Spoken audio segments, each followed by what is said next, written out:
Unfortunately, y'all all decided to show up tonight when I was probably most nervous about preaching from the pulpit.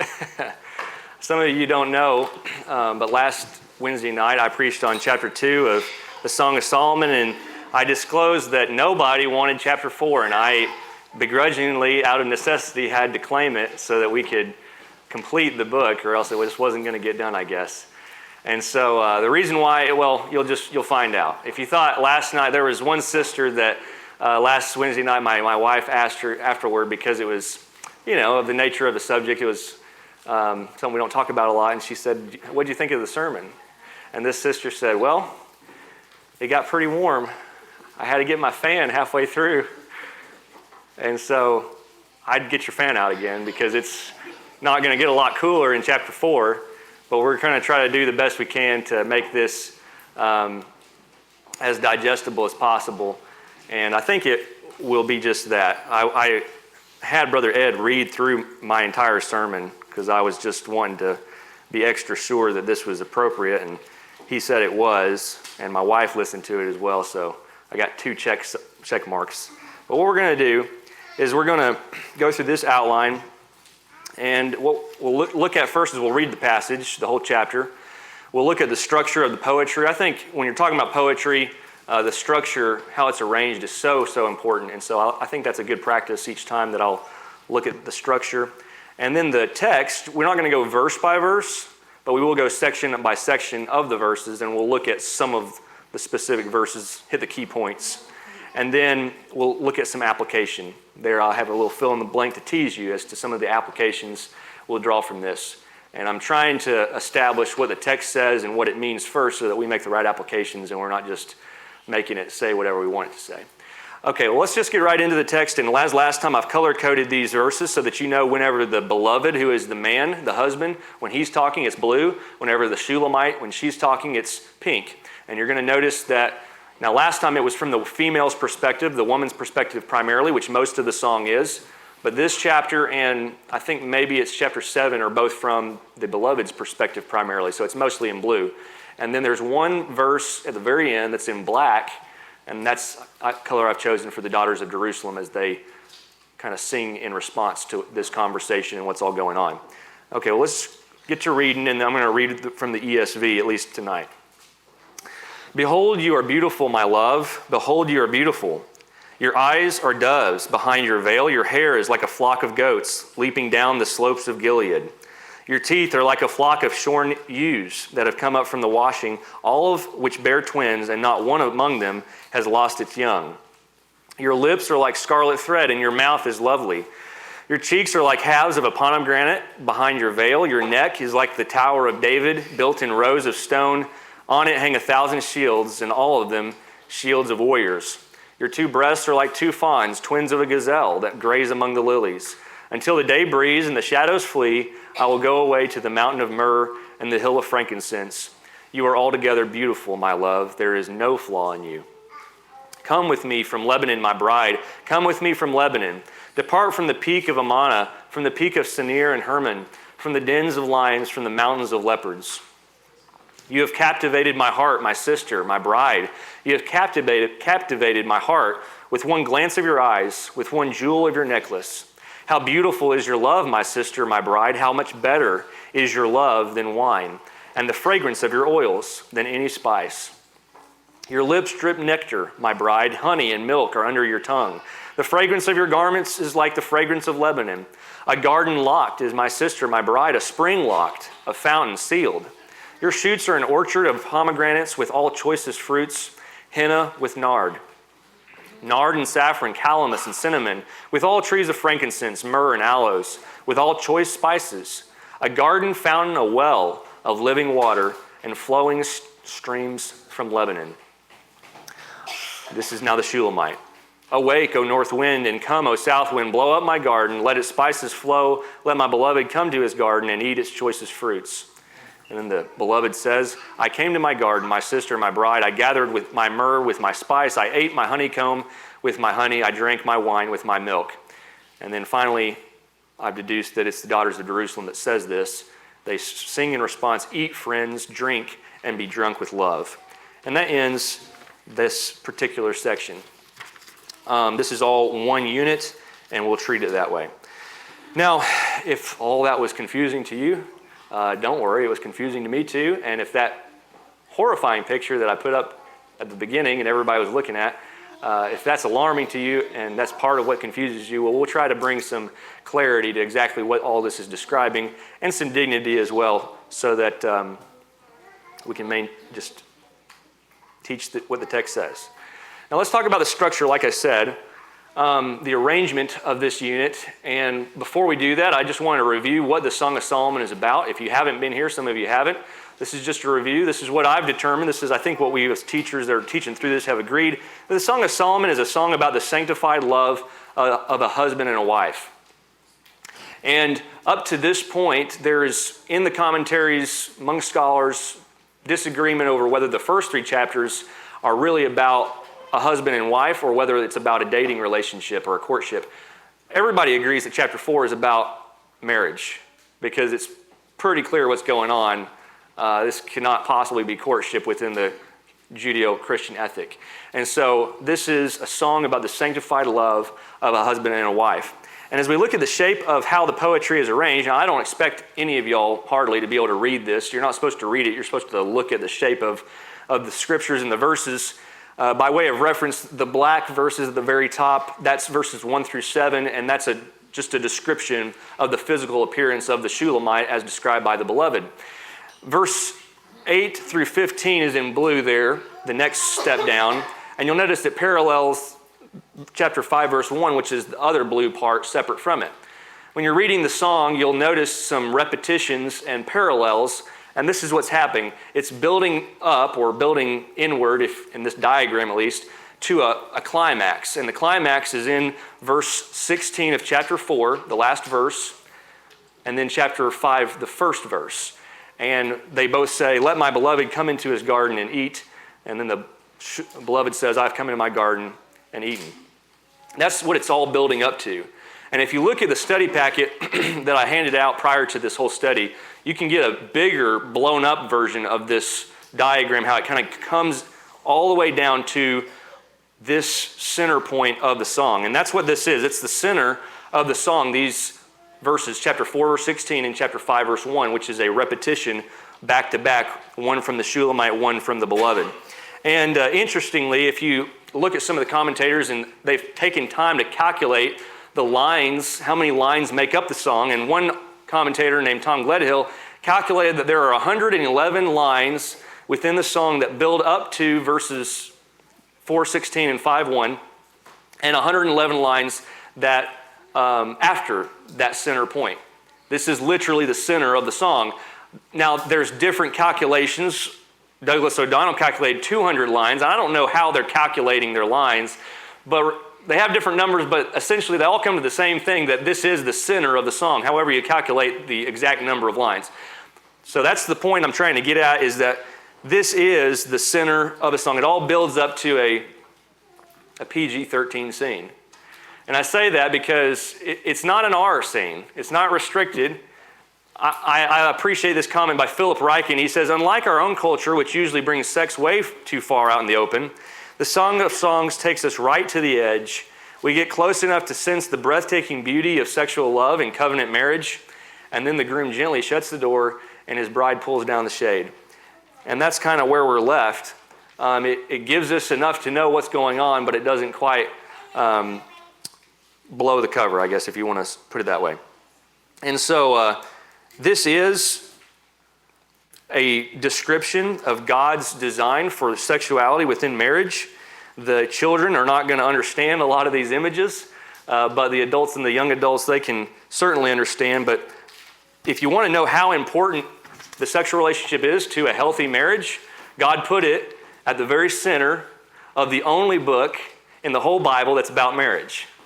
Now, other books of the Bible, they comment on the sexual relationship, but and the marriage relationship, but this is the only book of the Bible that's all about marriage. So I think this speaks to what God is trying to communicate to us and what we should be picking up on. Okay, now that's the structure of the text. There's probably more we could say, but that's all we're going to say for now. Let's move on to the text, and we'll look at the verses. Again, we're not going to go verse by verse, blow by blow, but we'll look at some major factors and points within each section. So the first section is verses 1 through 7.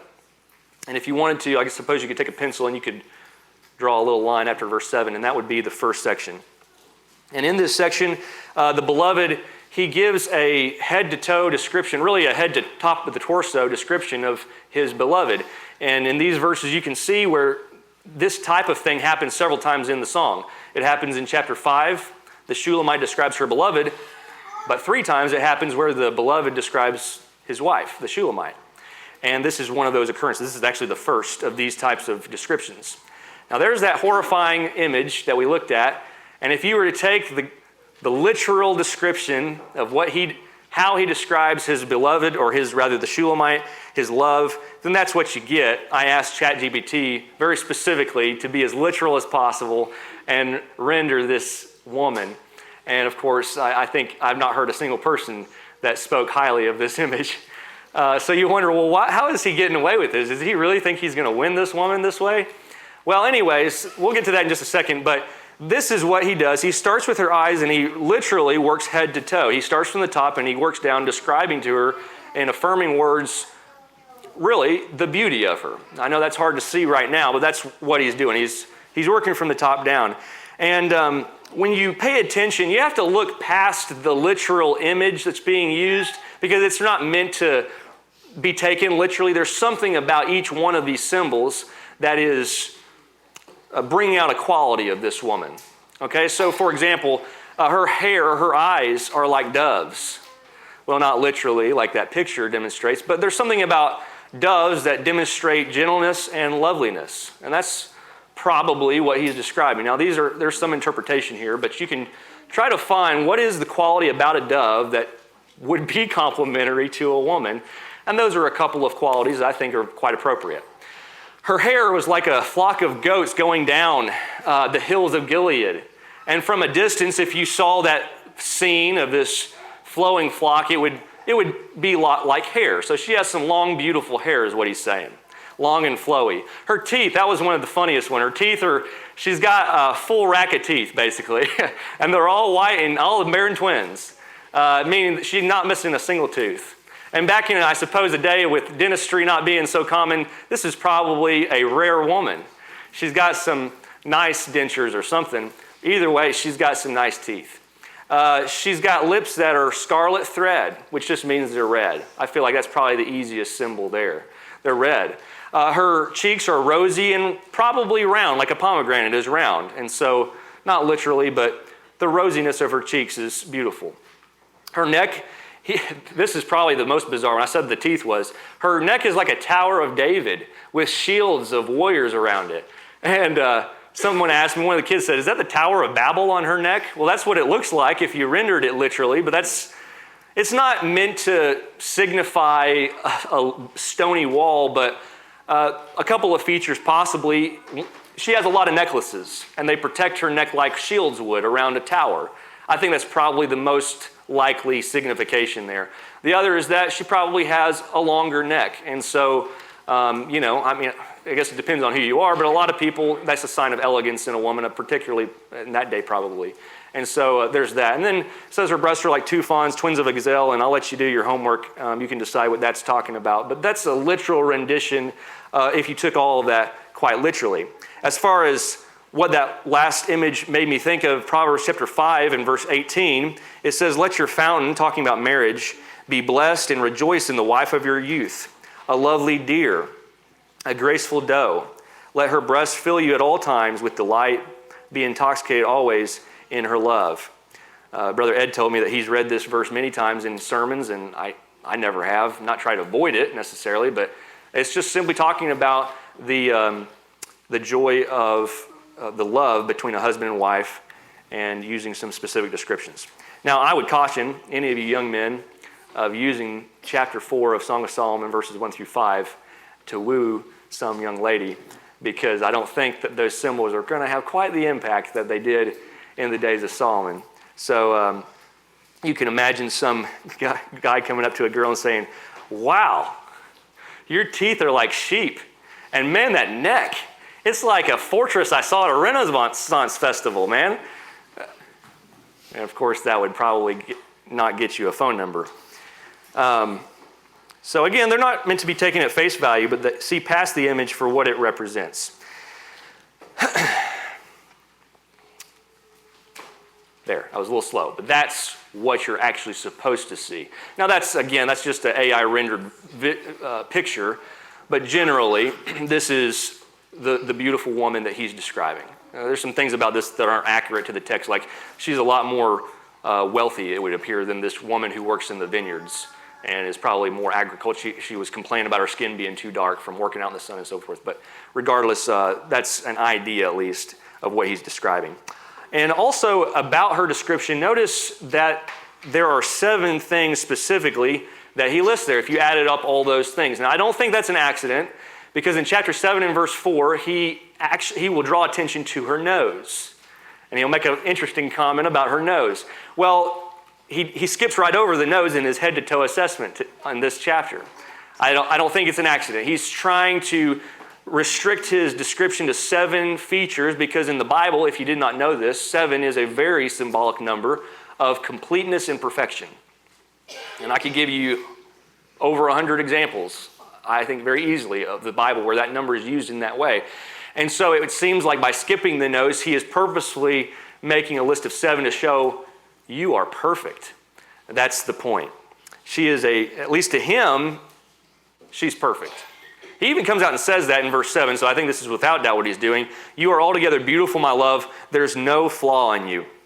And clearly, like anybody, certainly she had to have a flaw, right?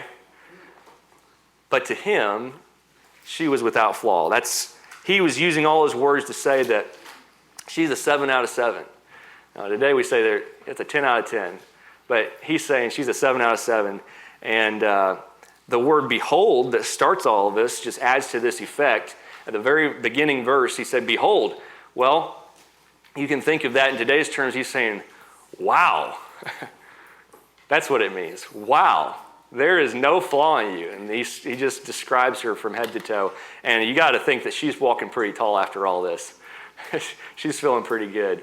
He's definitely doing a good job when you consider what he's actually doing. Okay, well that's verses 1 through 7. That's the first thing he's simply describing her. In verses 8 through 15, that's our next section. And up until verse 16, which is the last section, up until verse 16, it's just the beloved. He's the speaker. And what he's doing is he's pouring out his heart to this woman who's his wife. He's pouring out his heart to her. And he's head over heels about her. He says in verse 9, you've ravished my heart with one look of your eyes, with one link of your necklace. You've captivated my heart. And so he's lovesick and he's letting her know. And in the process, he draws on mountain and garden images to describe her or parts of her. And I'll leave most of this to your, one writer said, sanctified imagination as to what all he's exactly describing. But if you look at the images, here's a list of the images. And these are really, I believe, if you go back and read it, and you have the opportunity to do that after the sermon, read these images understanding that these are descriptions of the Shulamite's body. And he is using these metaphors of gardens and mountains. So mountains of myrrh, hills of frankincense, gardens, springs, fountains, plants, fruits, spices, wells of living waters, and streams of Lebanon. He's using this agricultural and some cultural metaphors to describe her. These are not literalities, but more symbols. But poetically, there are 2 things that are taking place, and I think these are worth noting. The first thing is that he engages the senses. We got 5 senses. And he engages at least 3 of them as he describes her, to her. He says, the look of your eyes. He draws attention to the sight, what she looks like. How much better than wine is your love? He draws attention to taste. And the scent of your perfumes and all spices, the fragrance, the smell. These are different things that he's drawing attention to. And before Dillard's had a line of fragrances, and there was a Dillard's, there was spikenard and saffron and calamus and cinnamon and frankincense and myrrh and aloes, and those were your perfumes. And he's using all the senses to describe how attractive she is. Now, interestingly, of the 7 verses in this section, 4 of them all in detail describe fragrances. So this is a very influential part of her attraction to him. And it reminds me of Esther, and whenever you have a chance to pull Esther out of your back pocket, I feel like you must do it because you don't get many opportunities. It reminded me truly of Esther chapter 2 and verse 12 when King Ahasuerus called all the most beautiful young virgins in the kingdom to prepare themselves for his approval. And Esther was one of those women. Each young woman's turn came to go into the king Ahasuerus after she had completed 12 months of preparation. That's just insane to me. 12 months of preparing according to the regulations for the women. For thus were the days of their preparation apportioned, 6 months with oil of myrrh and 6 months with perfumes and preparations for beautifying women. For one, husbands never complain to your wives for taking too long getting ready. When you got this to compare it to, I guess we have no reason to complain. But the other is just, again, the fragrances are drawing attention to, it's a very strong source of attraction when in that time, and still today. Proverbs 7 verse 17 is the immoral woman. She's seducing a young man that's being warned of her nature. She says, I've perfumed my bed with myrrh, aloes, and cinnamon. Come, let us take our fill of love until morning. Let us delight ourselves with love. The point I was originally making was drawing attention to all these fragrances. And this lady obviously is using these fragrances on purpose, and they're inviting her husband and exciting him. And if there was no other details to give away what was going on in this scene, I think these fragrances reveal that this is an intimate love scene. Now, I would also say before we move on to the second point that the poetry is making, I did want to give you guys another free piece of advice. Just like I wouldn't use the first 5 verses to woo a young lady, I would brush your teeth and put on some cologne. Because, what do they say? Well, I can't remember the old saying, but the truth is that if you have bad breath and you smell like garbage, nobody wants to be around you. And if you need to figure out whether or not your breath smells good or bad, then ask somebody and get it fixed, because that's a real turnoff. This is just some free advice that I thought I would just take advantage of. And I think one of the reasons that God gave wives to husbands was to tell us that we have bad breath, because they will, I've learned. And you eventually learn not to let it hurt your feelings, and you're like, thank you, I appreciate you telling me that. But as you're dating, you need to have somebody to tell you that. So I guess I'll be that guy if you really want to know, but be prepared to get your feelings hurt. Nonetheless, it doesn't hurt to smell good. So the poetry it's using the senses, it's engaging the senses. The second thing that it's doing is that it's describing her as a garden. And I think I alluded to that already, but I want to focus in on that a little bit more. He straight up calls her a garden. In verse 12, it says, a garden enclosed is my sister, my spouse. And it's not just that he's describing her as a garden, he's describing her as a specific garden, the Garden of Eden.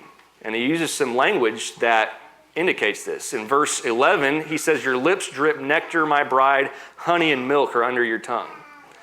And if that was the only phrase, which it's not, that draws attention to the comparison to the Garden of Eden. Now, what you have in the Old Testament is you have the Garden of Eden, and it is a type. It's based on heaven, is what it is. God dwelling with man in this dynamic, in this place, location. And after the Garden of Eden, Adam and Eve are kicked out, and his people roam through the wilderness for a long time, and then they are promised to enter the land of Canaan. And the phrase milk and honey is a stock phrase that's used repeatedly throughout Scripture to describe the land of Canaan. When you hear that, you think the land of Canaan, milk and honey, describing the goodness that was in the land. Well, and that's what's being done here. He's using a lot of garden imagery, and when he says milk and honey, it's not an accident. He's trying to describe her in terms of the Garden of Eden. And another thing that I think proves this is if you compare Song of Solomon 4, verses 12 through 15, with the description God gives of the Garden of Eden in Genesis 2, verses 8 through 10, you'll see a lot of the same repeated language, because he's describing her by the description of the Garden of Eden. And just so you can see that we won't read these, but the color coding shows you some of that shared language. If there's similar colors on the left, it's showing the repetition of that language or image on the right. And so that seems to be the case. Now, what's the point of this, somebody asks? Well, the point is just like he restricted his list of things about her appearance to 7. What did that demonstrate? It demonstrated that she was perfect. And what's more perfect than the Garden of Eden? And so he says, you're like the Garden of Eden. Wow. And that's just another huge compliment. And before we move on, I will say this about this section. Carissa was telling me, she's like, that's kind of weird. Can you explain why he keeps calling her his sister? He says that 3 times, I think, in this, and it happens in verse 12. He calls her his sister again. And just to be clear, I think it's very obvious that they're not brother and sister because her brothers are mentioned twice in the song specifically, and the beloved is not grouped with them. It's not his physical sister, but in that time, now not today, because I am not super close with my sisters, but in that time, I guess in many cases, there's a closeness to the relationship between a brother and a sister. And it's not to show that it's some weird, gross relationship. It's just showing they're close. They're spouses, but they're also close, at least like a brother and sister are close to that extent at least. And so that's all that means if there's any confusion about that. We'll move on to verses 16 and chapter 5, verse 1. That's the last section, and then we'll get to our application. These verses are a great example of how the editors of the Bible, sometimes they divide the chapter in the wrong spot. And the editors that put in the chapters and verses, it happened hundreds of years after the Bible is actually written. It's not inspired, it's just man's doing, and they do a pretty good job most of the time, but occasionally, like here, they should have put the chapter division very clearly after chapter 5, verse 1. Maybe verse 17 it should be. But anyways, these verses, what they're doing is in verse 16, the Shulamite is inviting her husband, and that's spoken when she says this in the present tense. That's interesting. In chapter 5, verse 1, the husband, the beloved, is retelling the events of what he's done in response to her invitation, and it's written in the past tense. He's done this. He's describing what he did. In chapter 5 and the end of verse 1, there is a celebration sung in response to all of this by the daughters of Jerusalem, and they're celebrating this love between this married couple. And so now we'll read it with that in mind. Just notice the language now. Awake, O north wind, she says. O come, O south wind, blow up my garden. Let its spices flow. Let my beloved come to his garden and eat its choicest fruits. He says, I came to my garden, my sister, my bride. I gathered my myrrh with my spice. I ate my honeycomb with my honey. I drank my wine with my milk. And they all sing out in response, eat, friends, drink, and be drunk with love.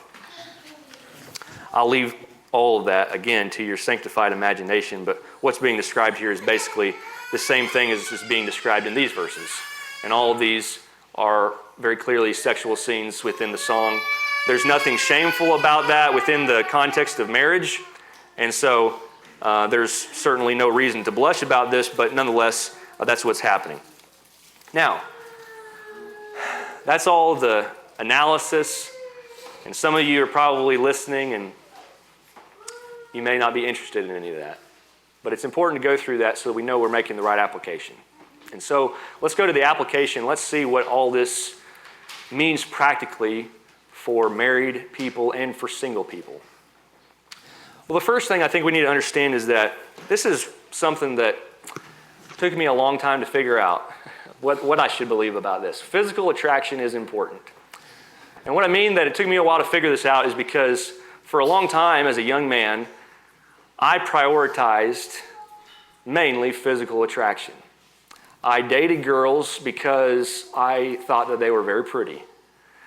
And sometimes because they wanted to get your attention, and they got my attention.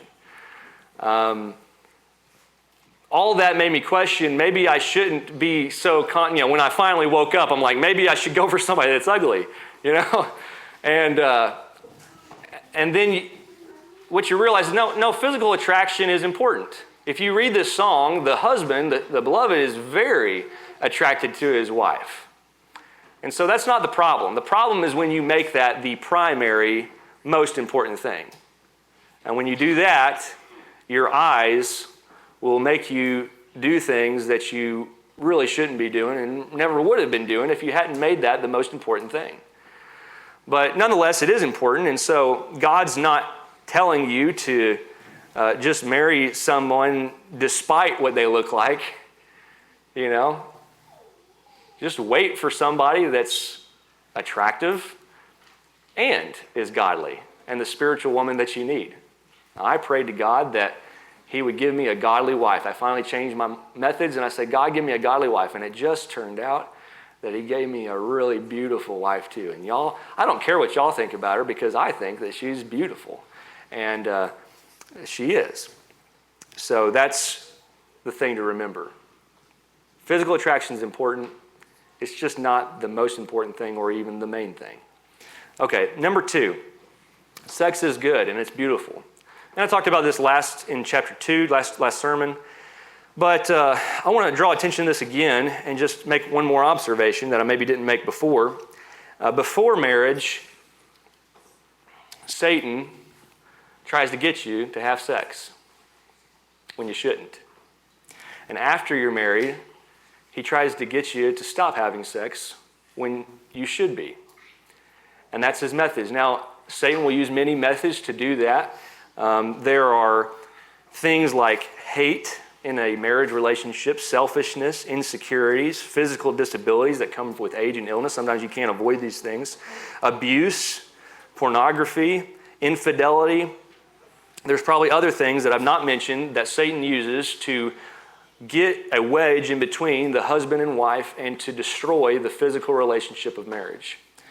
And in response to that, we should understand that when a husband and wife reserve all of their sexual desire, and I mean all of it, for each other and each other exclusively, they make themselves vulnerable to one another, meaning you share with each other what you really feel, like this husband does. Sometimes that can be difficult if you've never done that before, but you need to get to that point in your marriage, and you affirm one another. You go out of your way to make that your spouse feel the way that they should feel and the way you want them to feel. There is truly sexual fulfillment as God designed, and that's what you have in Song of Solomon chapter 4. And in marriage, that's something that we need to be thinking about as application of this song.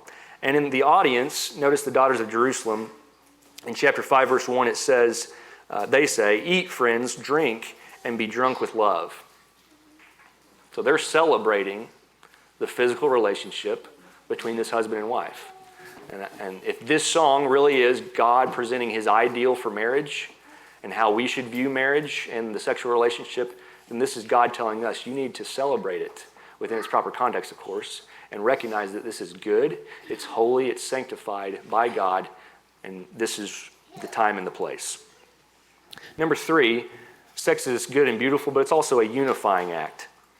And I want to clarify what I mean by this, because I read something the other day in a book on dating that I couldn't believe what I was reading. The person was making the point that every time that you have sexual relationships with somebody, that you are marrying that person.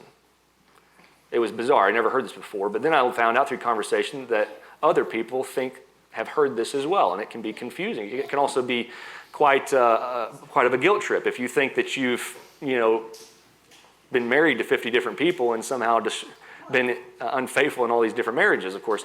Well, when I say that sex is a unifying act, what I mean is that literally, I think this is one of the reasons that God designed it for marriage, is that today we know that whenever oxytocin is a hormone that is produced in men and women during this act that binds those two people emotionally together.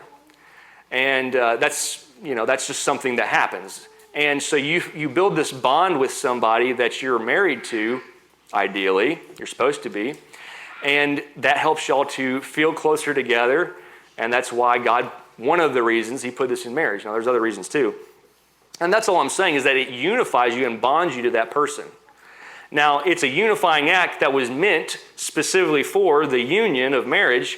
You can commit it outside of the union of marriage, and when you do, don't be surprised when it makes you feel broken. And I had a piece of, I ruined my prop. Okay, so now you just have to visualize this. It's in my bag.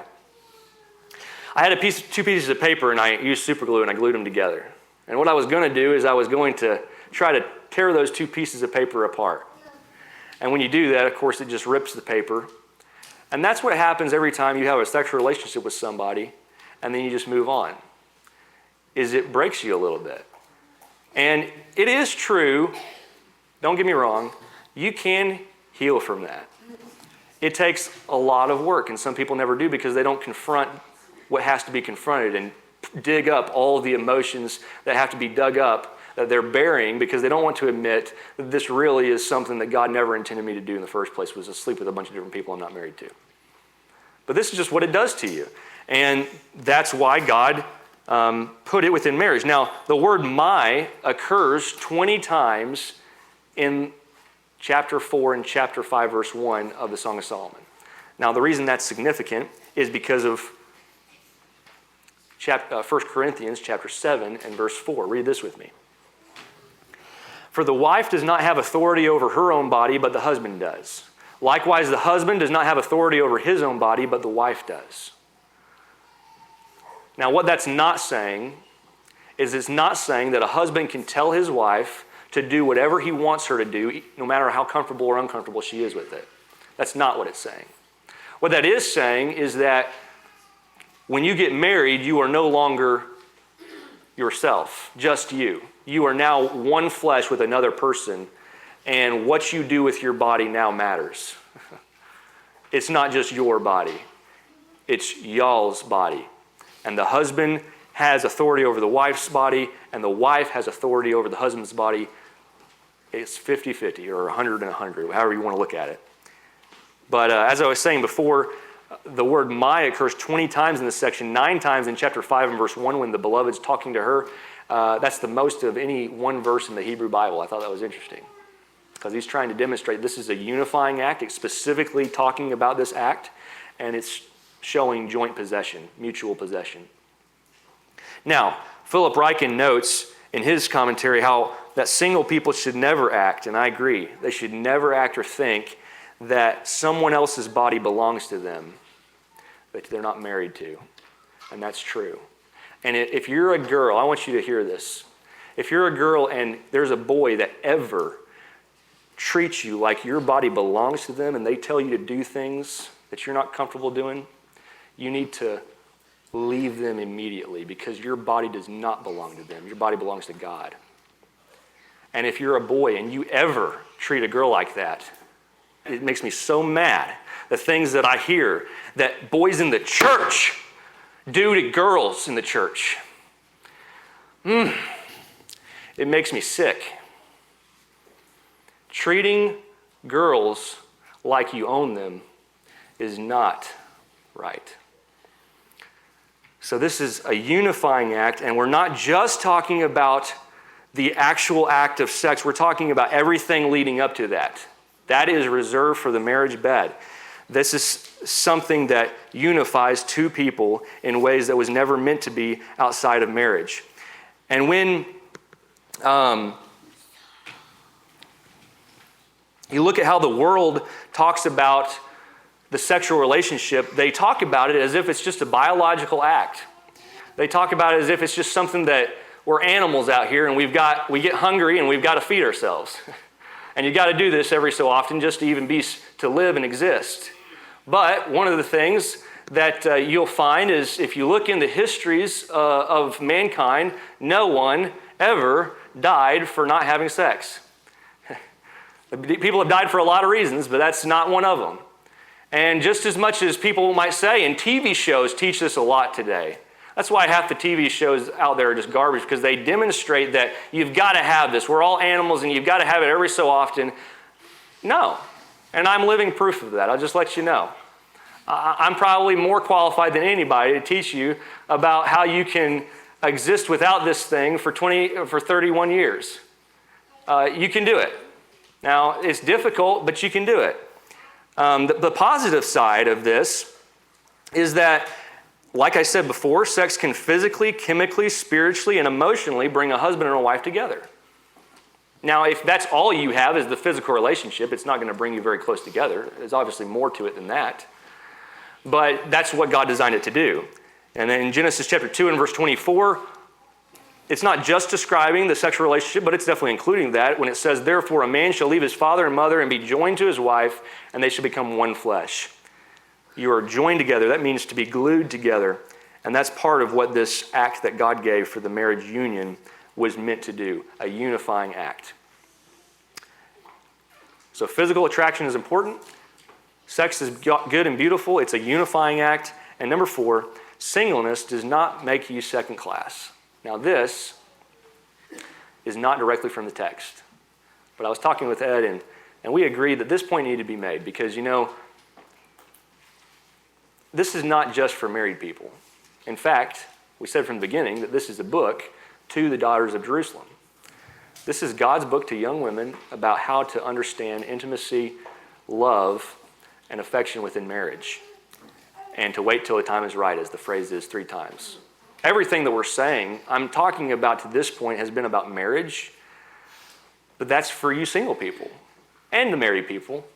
But single people, we need to understand these things about marriage because dating should be for marriage.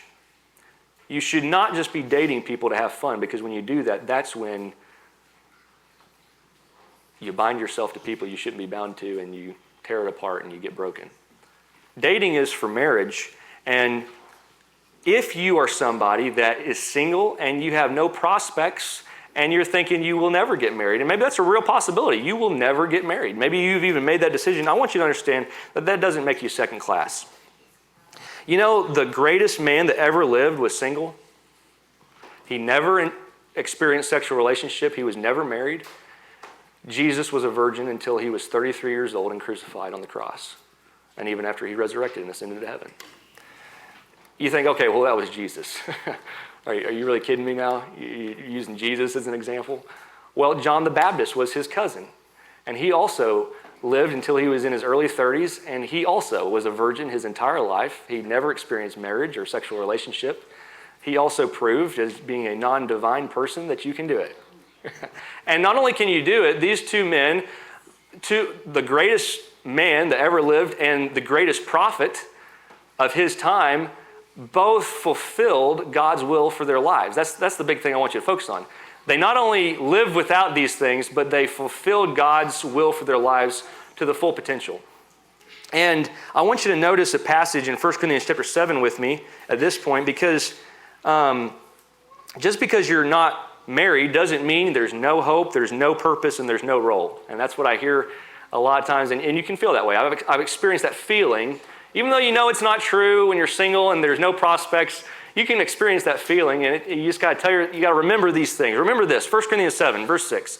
Now, as a concession, not a command, I say this. This is Paul speaking. I wish that all were as myself am. He's talking about he's single. I wish everybody was single.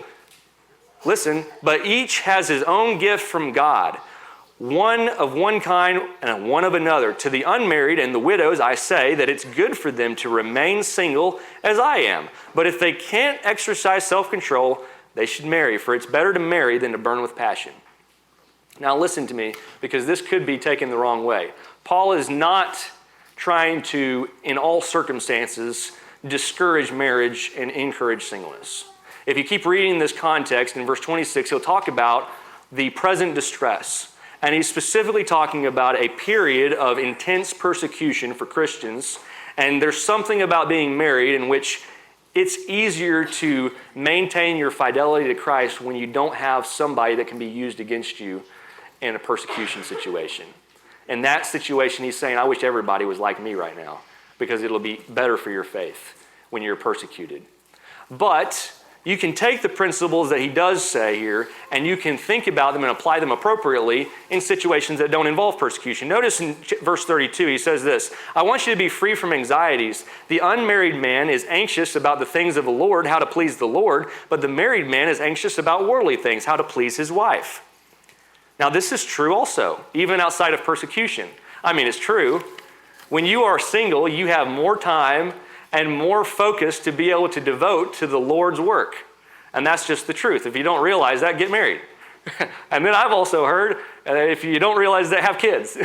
And you have less time and less focus. But I'm not at stage number 3 yet. I'm still waiting. What do we learn from all this? We learn from these verses that singleness is a gift from God that some people have and some people don't.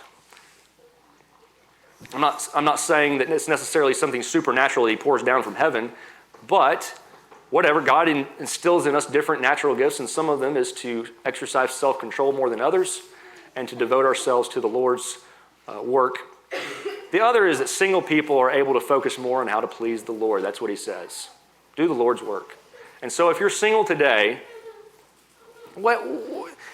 stop chasing every boy and girl in existence because you just feel like you got to have somebody. Because when you do that, you do really dumb stuff.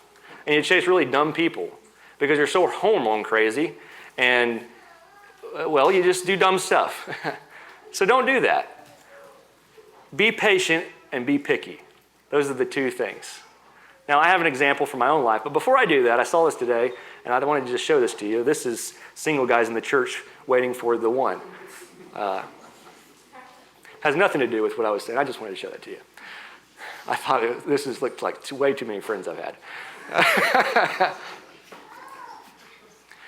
Now, back to my point. It took me till I was 26 to decide to be patient and to be picky. Now, I've always been picky to an extent, but my standards still were too low until I was about 26, and everybody around me thought that I was being too patient and too picky, particularly my mother. Heard about it all the time, usually from other people. But there were wise and older people in my life. There's particularly a sister in the church, Jean Jackson from California, that I would visit when I lived in California, and she's just a wonderful woman. And she was one that got married late in life, close to her 40s. She wasn't quite, maybe her mid-30s. And when I was sitting there visiting with her, and she just affirmed to me that you're doing the right thing. And, you know, it's good to be patient. It's good to be picky. And she was, and she had a beautiful marriage. And from 2018 to 2021, by that point, I got my priorities straight. I'm like, I'm going to only look for a godly woman. And yes, I want to be attracted to her, but she better be godly. I'm not just going to date everybody that's attractive that comes across the screen. And in that time, those 3 years, I only dated one girl, and it only lasted for about a month. And that's it. And in that time, I would pray to God that he would make me content with being single and that he would send me a godly wife one day. By the time 2021 came, I finally got there. I remember, I journaled this. It was on my back porch, and I just had peace. I was content, and I told God that I was fine if I just never married, and I would be completely happy. Of course, he waited till I was content. And then Carissa texted me back. We had texted before, and at that point in time, this is no joke, and I'm not just saying this to make her feel better and to make myself look good in front of y'all, but she was literally the only girl in the whole world that I said, I like her. There was no girl I saw that caught my attention. She was it. And finally, she reached out to me one day, and we started talking again, and now, here we are. And I was patient, and I was really picky, and God blessed me with a wonderful woman. Now, that same thing can happen to you too, but it's not going to happen if you're not patient and you're not picky. And when you're young, especially when you're young, it is the dumbest thing you can do, I think. Now, some of your parents may disagree, and talk to your parents, refer to your parents, but to just date around for the experience of it is one of the dumbest things you can do, because you will make so many mistakes that ruin you, and people will do things to you that you never would have done if you had been older and wiser, because you were in a state of vulnerability and peer pressure. And I also add, and I'm almost done, I didn't realize this, but after we got married, Carissa told me this. I think she waited till after we were married. She told me, she said, the fact that you weren't dating a bunch of other girls made me feel a lot more attracted to you, because it let her know that she was special, And that's true. Think about that too, when you're dating around all the time. Everything I'm telling you right now is coming from a guy who has a lot of experience being single. I didn't get married till I was 31. 30, I can't remember. And I remember the day, but May 27th, but I don't remember the year. And so listen to what I'm telling you. I know I say a lot of things that are dumb, but what I'm telling you here is from experience, and I think it comes from some experiential wisdom. So don't settle, be patient, be picky, and use your singleness now to serve the Lord with all that you have. But singleness does not mean that you're second class. And that's what I'll end with. Here's the summary of what we talked about. Physical attraction is important, yes. Sex is good and beautiful. Within marriage, sex is a unifying act, and singleness does not make you second class. That's my sermon tonight. I hope that it's been beneficial to you. I also want to communicate to you I talked about the importance of waiting until you're married to do these things. If you're somebody and you made mistakes and you didn't wait until marriage, and maybe you lost your virginity before you're married, and maybe you're single now and you're not married, and that's really bothering you, and you wonder, well, could God forgive me of that? I want you to go home tonight, and I'm not going to read it because it's a little longer story than I have time, but read Luke chapter 7, verses 36 through 50. And there is a story, a beautiful story of a woman who was a prostitute.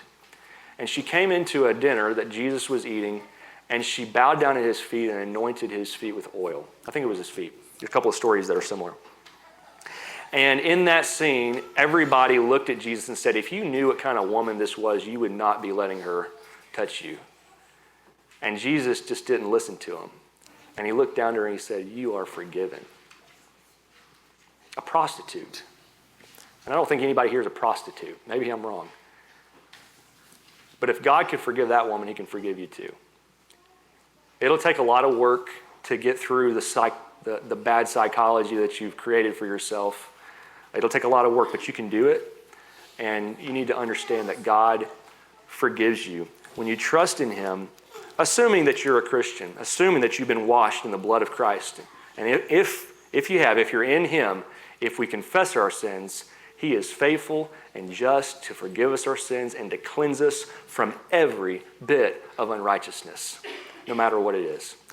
If you want to get into Christ, you need to repent of your sins. Have a change of heart. You got to have a change of heart about it first, an actual change of heart, a new direction. I'm going to walk a 180 now towards Christ and away from this sin. Confess that he is the Son of God. That's a vow of allegiance. Jesus is my King, and I'm not going to serve Satan anymore. And then you will be baptized by faith in Jesus Christ for the remission of your sins, and you'll come out to rise to walk to newness of life. And that's how you become a new creation. If you haven't done that and you'd like to, we can talk about that after the service. You can come forward and let that be known. If you have sinned and you'd like the prayers of the church, come forward while we stand, while we sing. This is your wake-up call to come and serve the Lord. Casting the world aside, come in and worship. Welcome to the Chapel Grove Church of Christ. My name is Aaron Battey. I've been a member here for several years now, and I just wanted to introduce you to our church, what it's all about. We've been here since the early 1930s, which is really a long time for a church to be around, and I don't think that happens by accident. But to tell you more about what our church is about and why it's such a great place to be a part of the family, let's just hear it straight from our members. The most important thing to me about a church is that they're dedicated to God and that they get their truth from the Bible, which Chapel Grove definitely has. Because of the people here. It's a church family that I think is like none other. Because you can feel a real connection and genuine love between its members. Because of all the family. I like playing with my friends at Chapel Grove because my friends on it and singing. It's Bible-based, and you have a lot of people here who care about you greatly. The fact that all the elders and evangelists and each member really, the amount of effort that they put into making sure everything that you hear preached from the pulpit is backed by Scripture. Because it has been very supportive of me over the 27 years I've been here. Because it's such a great place to raise our family. We love our friends here. Because of the family atmosphere we have here and the strength and encouragement that we get to follow God. I was completely welcomed into Chapel Grove with open arms, and I was treated like a family member and immediately invited to Bible studies, over to people's houses for supper. You know, it's not an immediate rush once the services are over for everybody to leave and go their separate ways all week long. With that said, we want to invite you to come visit us sometime in person. Every Sunday morning we worship at 10 a.m. where we partake of the Lord's Supper. We have teaching, prayer, and a cappella singing. In the afternoon, it's at 5 p.m. on Sundays. Every third Sunday is at 2 p.m. and we'll stick around and have lunch together on the grounds. Wednesday nights are at 7 p.m. So come check us out at any time. You can find our contact if you have more questions at our website at chapelgrovechurch.com. Open your heart and mind to share the living word. Come and worship, worship the King.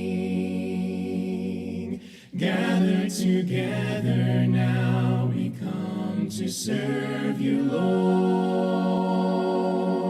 Laying our burdens down, we come to worship.